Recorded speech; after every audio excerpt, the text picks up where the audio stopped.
Hello again, everyone, and welcome back to Reddit Aliens. I'm John, and as always, thank you so much for being here. A good topic for you today. Let's do it. What's something you saw as a kid that you realized years later was seriously messed up? Please remember to like, share, comment, hype, listen and ask for shoutouts, and subscribe. My parents didn't ground me.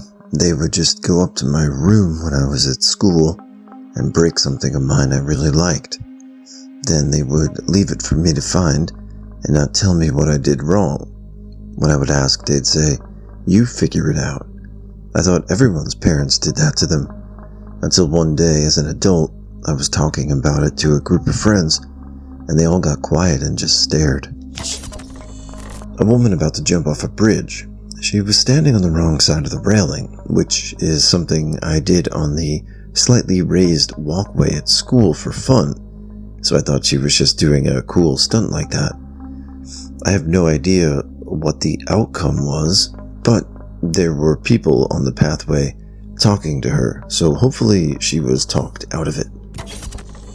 When I was 7, there was a girl in my class I would sometimes play with. She disappeared for a few days, and when she came back, I watched the teacher comforting her for a few weeks because she witnessed her baby brother being beaten to death by her stepdad. Didn't understand why my parents wouldn't let me go to the funeral when some other friends were. Now I completely understand why. I had a friend whose dad would sit on the couch with a bowl of soap and water, washing his dick, while she and her siblings were watching TV. It didn't occur to her that this was serious pedo behavior until I pointed it out when we were adults. My brother and I came home from school one day to our father stumbling around the house and our mother in tears. She handed us bags full of clothes and said that we were going to Grandma's for dinner while glaring at our father. She kept saying, "Daddy's sick. He's going to stay home," while showing us out the door and into the car. Dad had relapsed, stole thousands of dollars from his job, got fired, and was high as a kite. Didn't see him for a month after that. Had a sleepover at a neighborhood buddy's house. This was in the early 90s because his dad was driving us to practice the next morning. We were in his room when his stepmom popped her head into the room and said the shower was ready. I thought she meant that it was open to use, so he gets up and heads to the bathroom. A few minutes pass, and I got to piss. So I go to the bathroom, open the door, and I can see 2 figures through the shower door. It was him and his stepmom bathing him. We were 13. Initially, I was like, that's weird. What a mama's boy. A few months later, his dad kicked her out, and we were told that it was a private matter and that he didn't like the way she treated her son. Then I was like, oh, phew. They moved soon after that, too. In elementary school, a friend had been complaining of a headache. I said, go tell the office to call your mom to get you.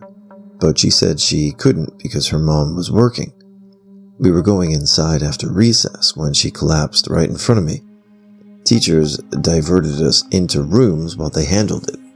911 was called, and I found out that night she died from an aneurysm right there in front of me. It was raining that day, and almost 30 years later, anytime it rains, I think of that day. I have a daughter now, and I think about her mom often. She was a single mom to 5 kids, with my friends being the youngest. It breaks my heart for her now, as a mother, in a whole other way. I also think about the way my mom handled it. She never talked about it with me. I wanted to go to her funeral, but she didn't let me. I was the only one that didn't get to go. Small town where everyone grew up together. As a mom, that breaks my heart for little me.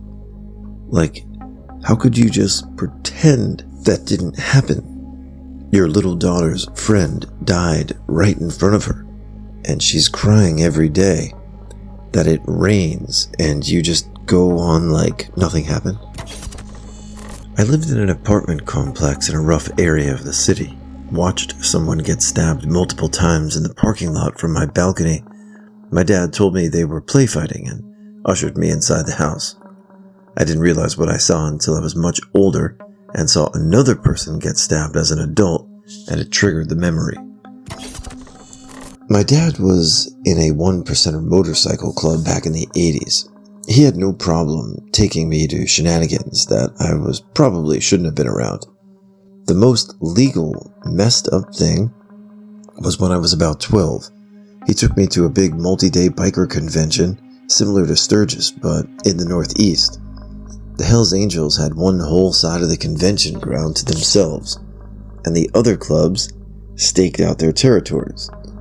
There must have been really a few thousand bikers, in addition to motorcycle drag races, wheelie competitions, and other assorted displays of motorcycle mastery. I saw a fashion show where the women were only dressed in things that they were modeling, e.g., only wearing chaps or boots or gloves. I saw two fellas get into a tussle, and one of the gentlemen ended up getting scalped. I saw a little person on a tricycle wearing paper plates on a string around his neck, upon which he had written, "Show me your," which surprisingly elicited the desired response from many women. I saw a lot of things that weekend, but the one thing I don't recall seeing was another kid. Flew out of state to stay with my grandpa for a week. I was about 5 or 6. When there was loud yelling and booms, one of my grandpa's friends that was over told me to hide under a bed and wait. SWAT found me and took me out to a van and gave me snacks and asked some questions. Took a long time to find out it was because my grandpa and his friends had a little coke and other thing operation going on. When I was a little girl, my sister and I would play over our friend's house that lived right next door. She lived with her grandpa and they had a pool, so we were always there. One day her grandpa made us line up while he sat in his chair and bent us over his lap and gave us one spanking each. We didn't tell anyone, honestly. We both felt it was weird, but we just went back to playing. It's truly terrifying looking back. She lived there alone with him, and I can't imagine what must have been going on, and also because why didn't we tell our parents? So many perverts get away with their perversions because children just don't speak up. Hi guys, just a couple shout outs today, and want to say hi to Nick. We're happy to be a part of your bedtime routine or really any routine, so thank you for the continued support. It really does mean a lot to us. I mean, this is exactly why we do it. And to Jason, all the way from Sydney down under, g'day mate. I know that's cliche, but top 0.1 listener. I mean, my goodness, amazing. And thank you for the high praise. You know what? We've gone through a couple iterations of my narration on this channel across the 5+ years, those 5.5 years. And I always opted for the more like this, like a conversational tone. It took a while to get that, being able to read that way, because you got to read pretty quickly. But like anything, like Malcolm Gladwell said, the 10,000 hour rule. You do something for 10,000 hours, you develop mastery over it. I think I'm getting close at this point. So, still always learning, but I'm grateful again for truly all of you guys, and even the holiday times it brings it out even more. So anyway, I hope you're all well, and I'll talk to you tomorrow. When I used to sit on my dad's lap as a kid, I would feel throbbing. Ugh. I actually remember one time getting frustrated because I was finding it annoying, and I asked him if he could stop making thingy move, and it was bothering me. Only when I was older did I realize he was getting an erection. I thought for years that penises had heartbeats of some kind and that they just did that constantly. He was ultimately arrested for possession of CP when I was a teenager, and we discovered he'd hidden cameras in my bedroom and in the bathrooms. Oof. My 2 older brothers and me were in a home daycare, and the lady who ran it with her 2 kids, an older boy and a girl about my age, were horrible. The other boy used to make me sit on the floor under the table to eat and randomly kick me. The lady who ran it had no issues smacking us around when we were too naughty, and I remember her picking my brother up by the ears and slamming him into a wall. It was awful. I recently learned from my brothers that the reason we stopped going was because my mom went into labor with my little sister, and we flat out refused to go, which was huge for us, and then told her why. Mom went scorched earth and the lady ended up in jail. Best part is, the reason we didn't say anything to her while all this was happening, beating the crap out of us was very normal at home, so we didn't see how it was wrong. Honestly, we were likely too worried about telling Mom we got in trouble at daycare and risking another punishment when we got home. When I was 12, my best friend had a birthday slumber party. There were 5 of us, all ages 11 and 12, and her 10-year-old sister.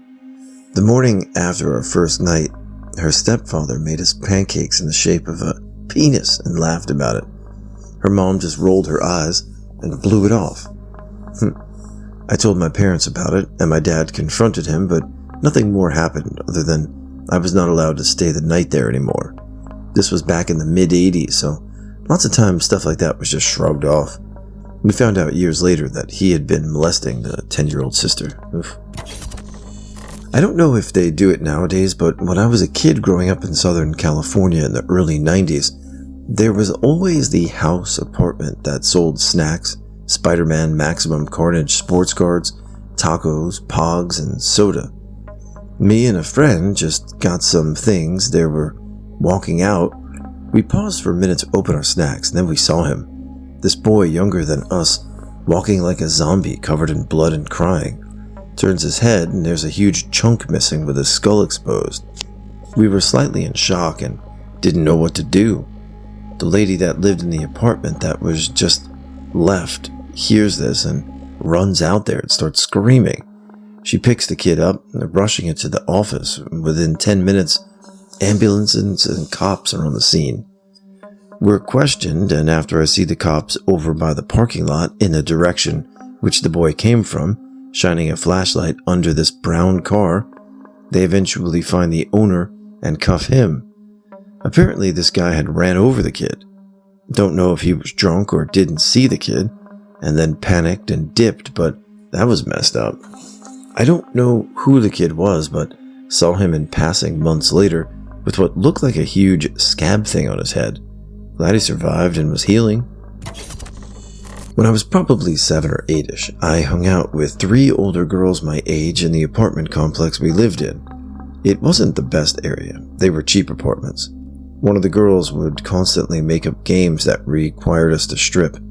She would randomly take off her clothes and dance around like it was funny or a joke. None of us understood it or really partook. I remember going to her apartment a few times, and it was her mom and her mom's boyfriends. Definitely at least 3 different men. There was a mattress on the floor in the living room. As a kid, I just assumed they had too many people in the apartment, and that's why there was a floor mattress in the living room. I still don't know what was happening, but as an adult, it was definitely not normal. I hope she's doing well. I went to a daycare in this lady's house. I was about 6 or 7 at the time, and there was one other little boy around my age. The other children were toddlers. The boy around my age cried a lot, and I recall the lady telling him if he kept crying like a baby, then she would treat him like a baby. Later, I heard him crying really loudly upstairs, and I left the basement, playroom, rec room, to see what was happening. The lady had one of her older sons, 11 or 12 years old, helping hold the little kid down, while the lady was forcing him into a diaper. I remember thinking that it seems a bit of a punishment, but later I realized how incredibly up that was. When I was about 12, some friends and I were messing around at a creek near a small bridge. A car pulled up on the opposite bank to us, and a guy got out. He immediately pulled his pants down and started beating his meat whilst staring directly at us. We were weirded out and started to leave. As we were walking away, the guy kind of shuffled after us over the bridge with his pants around his ankles still beating it, still not taking his eyes off us. We ran home and honestly just thought it was pretty funny. We joked about Mr. Wank for ages afterwards. Of course, now as an adult, it was kinda creepy. We had a run-in with a pedo in a pretty remote place. When I was young and my mom and I lived in a trailer park in Georgia, my bedroom was on one end and her room was on the other.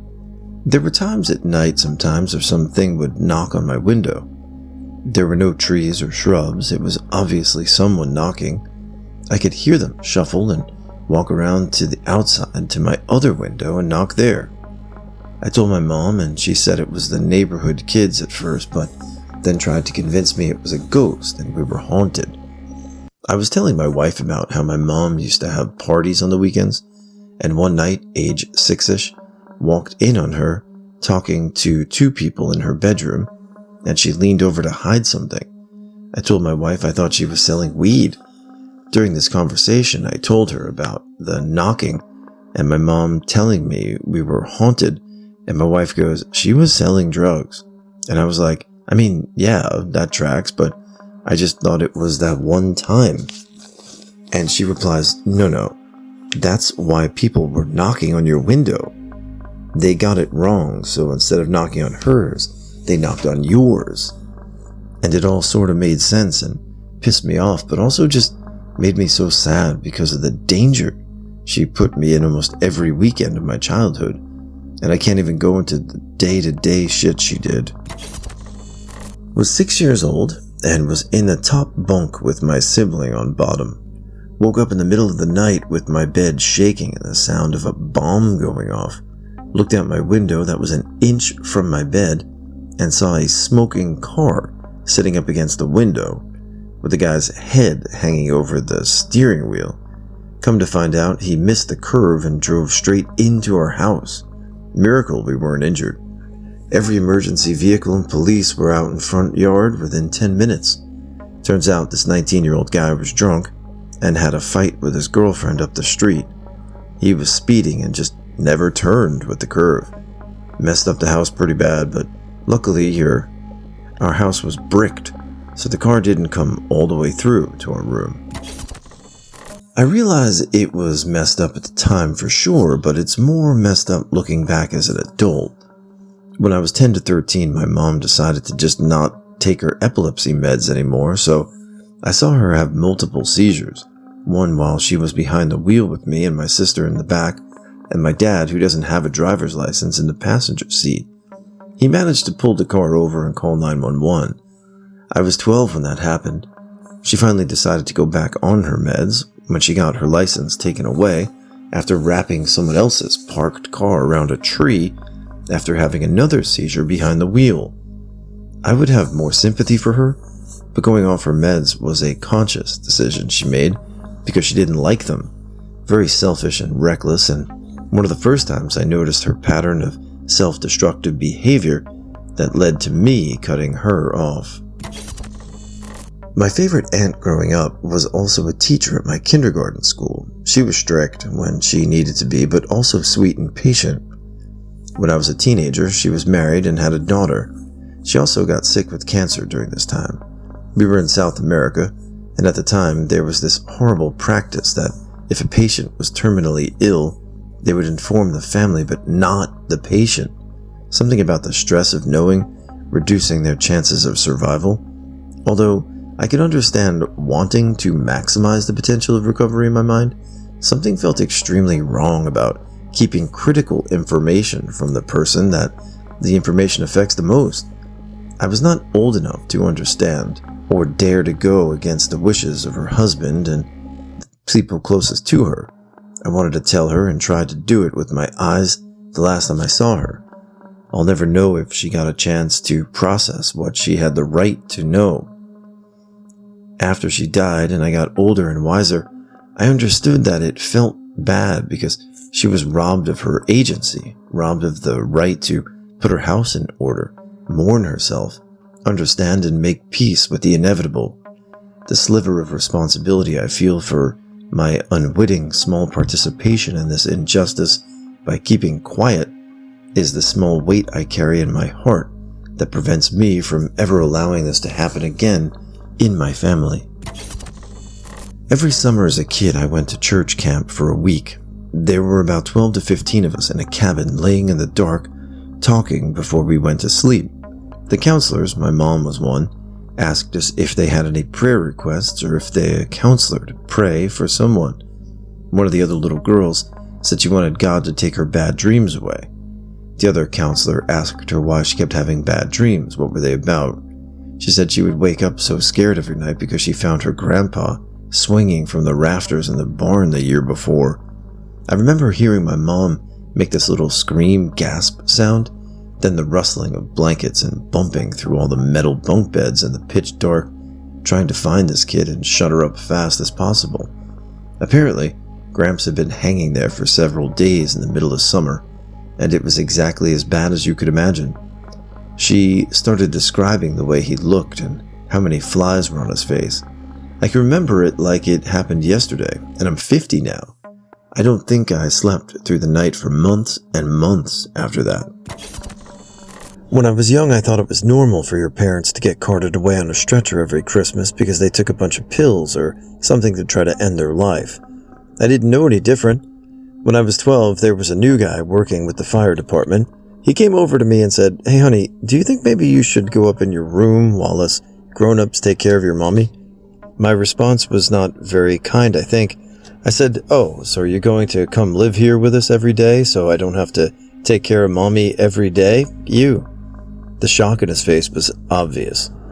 I did feel a bit bad. His boss just chuckled and told him to leave me be.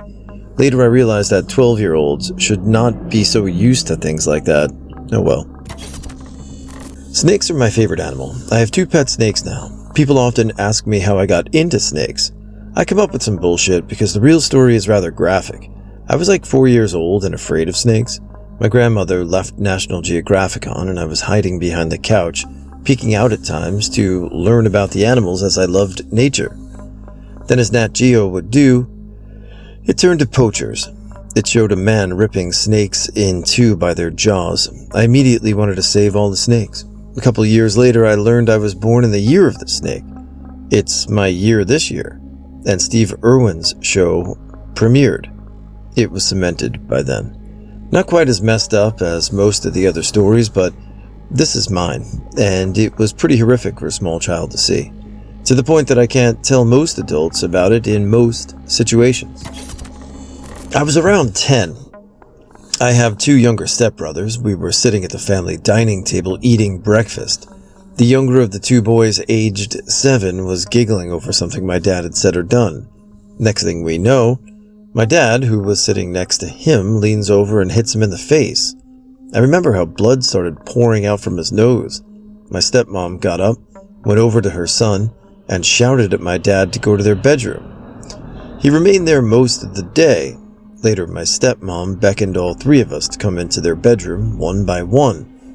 We were made to apologize to my dad for disrespecting him. I knew it was messed up back then, but now, decades later, I realized just how messed up it was. If I had a partner who assaulted my young son, that would be it, and I would have phoned police. I also would never have made my kids apologize to a man who acted violently towards one of them. Whole thing royally messed up. I was 5 years old in Sunday school while my mom attended service in the main sanctuary. I don't even remember what I did. I was an ADHD child, so I was probably talking out of turn and cutting up, but next thing I knew, I was marched to the corner of the room in front of the class and forced to stare at the wall, while my Sunday school teacher pulled up my dress and delivered multiple hard swats across my bottom in full view of the entire class. It was 37 years ago, and I still vividly remember the humiliation, but just how up it actually was didn't register for many years, as my parents strongly believed corporal punishment was the way to handle any misbehavior, no matter how minor. I was at some other kid's house and saw the family's German Shepherd had a straight-up hole in its side, like about a small lemon to large golf ball size. It wasn't bleeding, but I could see a segment of intestine through the hole and some dust was sticking to it. Behaviorally, the dog seemed okay. It was a hot sunny day and It was casually walking around outside as if it wasn't in too much pain. I remember worriedly asking an adult if the dog was okay, and I was told that it was totally fine, and the injury was healing. To this day, sometimes I wonder if I'm recalling the memory correctly, because the scenario just seems so bizarre. But I remember so strongly the feeling of horror looking at the animal and not being able to tear my gaze away from that hole. At the time, I just trusted that the adults knew that they were talking about when they told me it was fine, even though it felt so wrong. I really hope that dog got some veterinary help. My brother is 16 years older than me. I remember going to visit him and my grandparents when I was 12. He lived in Boston and we lived in New Orleans. I thought it was so cool to drive everywhere with him. We would go to New Hampshire, back down to Boston and other little towns along the way. I remember after he met his little friends, he'd get quiet and paranoid and turn the music off. And if there were a cop around, he would get really panicky and stop talking and tell me not to look at them. Thought he just didn't like cops. I didn't realize until I was in my 20s that he was moving drugs, buying, selling, whatever, not really 100% sure. It's wild that a 28-year-old man took his 12-year-old kid brother on drug runs. This was back in the 80s. My parents picked up some new friends on their CB when we were on a road trip.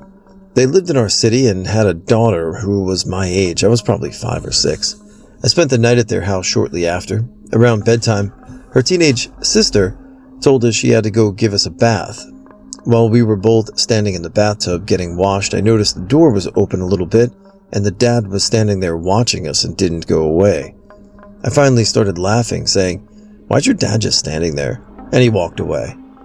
My child mind didn't even register what was going on. My parents weren't friends with them for very long for whatever reason, so I never saw her again. I think about that girl a lot. Growing up, my parents were pretty strict, so I always hung out at my friend John's house because his mom basically didn't care about what we were doing. They lived in an apartment building that essentially just housed them. The whole building was our playground. There were certain apartments you could go into where a hole was ripped through the wall, and you could walk into another apartment unit. Every unit was filled with dead roaches, like piles on piles.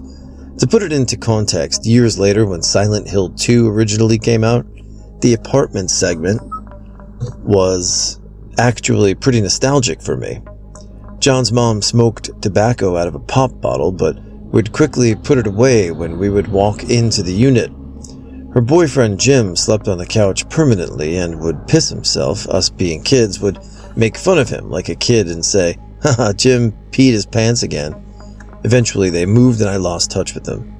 Anyways, I'm almost 40 now, and I'm pretty sure I spent a chunk of my childhood hanging out with the kids of some junky squatters that were staying in an apartment building that was in the process of being fumigated.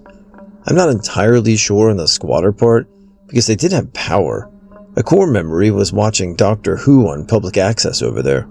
It's just weird. As a kid, I loved it. I mean, big, creepy building to just do whatever in, but as an adult, I do double take, and as a result, I make sure I get to know the parents of the kids my kids hang out with. I was a kid who was severely bullied. I kept asking adults for help, and all I'd get was, "Oh my god, stop snitching on your friends. It's not nice. That's very immature of you. Just talk to them like a grown-up. They must be jealous of you. Well, stand up for yourself. You must have done something. You don't just get beat up for nothing," and so on. You know the drill. So one day at school, I tried to kill myself in the restroom. It seemed to be working because I soon started to feel quite lightheaded and calm, and my eyes closed, and then I got slapped in the face and woke up in the principal's office with multiple teachers running around and screaming. Paramedics rushing in. Someone was trying to talk to me. I don't remember much. Well, anyway, I survived, but I didn't go to school for like the next month. I came back eventually. One of the first things that happened was the school assembly, where I was made to apologize to my peers, for traumatizing them, because my limp, blood-covered body had to be dragged through the school hallways all the way to the principal's office, leaving a trail and all. And it could be traumatizing for other children. Oof. When I was in kindergarten and my brother was in 4th grade, my parents were late picking us up. My brother decided we would walk home. There was this bridge at the end of the school driveway. As we were walking across it, I had to peek over the rail. I saw this horribly disfigured thing in the water with bulging eyes. I told my brother to come and see it. The next thing I know, he's dragging me back to the school and running inside it. I asked him what it was because I thought it was some kind of fish. He said, yeah, it's a fish. My parents showed up, and we had a station wagon. I got to sit in the back. My mom had bought me a new doll that day and gave it to me. Next thing I knew, a police officer was asking me what I saw. I said, a fish. He asked me if I was sure. Yeah, a fish. Come to find out, quite a few years later, it was a dead body. I'm 61 now and can remember it like it was yesterday. When I was 6, 2 of my friends were Sammy and Harry, names changed. They didn't go to my school because their mom taught them at home, so I don't remember how I came to meet them. I think my mom befriended their mom. They had a little pond with fish and frogs, a sand pit dug and filled by hand, and an easy-to-climb tree with rope swings. In contrast, my back garden was just a boring lawn, but our houses were back-to-back, so to visit each other, we used to just squeeze through this tall, thick hedge that separated us, rather than walk all the way around the block. One day, I went looking for them, but they weren't in their garden. Their back door seemed to be locked when it was usually wide open if they were home. I looked through the kitchen window and saw their mother. I couldn't get a clear view, but it looked like she was cleaning the oven. I didn't dare knock on the glass because it still had a big crack all the way across it that Harry had done with his football the previous week. I shouted her name, but she couldn't hear me. I went around to the front of the house and saw their dad coming through the front gate. I asked him where Harry and Sammy were, and he just yelled at me to get back home. He was usually so nice and friendly, but this day he was all red in the face and seemed very angry. And he was really scaring me, so I ran back through their garden, through the hedge, and into my house. I told my mom that Mr. had just scared me, and she immediately put some shoes on, wanting to go out and comfort him. Adults were too big to use the hedge shortcut. She would have to walk around the block, but she took me along with her. When we arrived in front of their house, I saw an ambulance was coming up the street and a police car was parked in the front next door neighbor with its flashing lights on. My mom just kept us walking and we returned home. My parents told me the following day that I might not see the family again because they were moving away. I was upset that my friends hadn't said anything before, but didn't really question it, because we had also quickly moved house ourselves the previous year when my dad changed a job. And we would end up moving again the following year when my dad got promoted. So I thought that suddenly moving home was just a thing that some families did or had to do.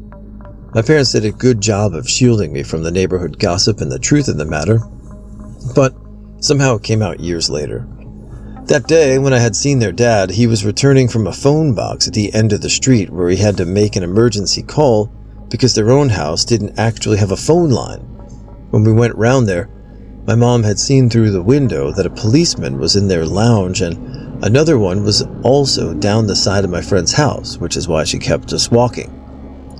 We could barely see the back of their house from ours because of the hedge, and she found different excuses to avoid going down their street, which was our route to local shops for a few days, so that I did not see any of the police activity that was happening in front of their house. What happened that day was that Harry and Sammy were murdered in their bedrooms by their mom, who then killed herself with an overdose of pills and suffocation in the gas oven. And that is what I had seen of her through the kitchen window. I'm glad and understand why my parents kept the truth from me for as long as they could, though it was still shocking and upsetting to me when all was revealed, as I was still only about 11 or 12.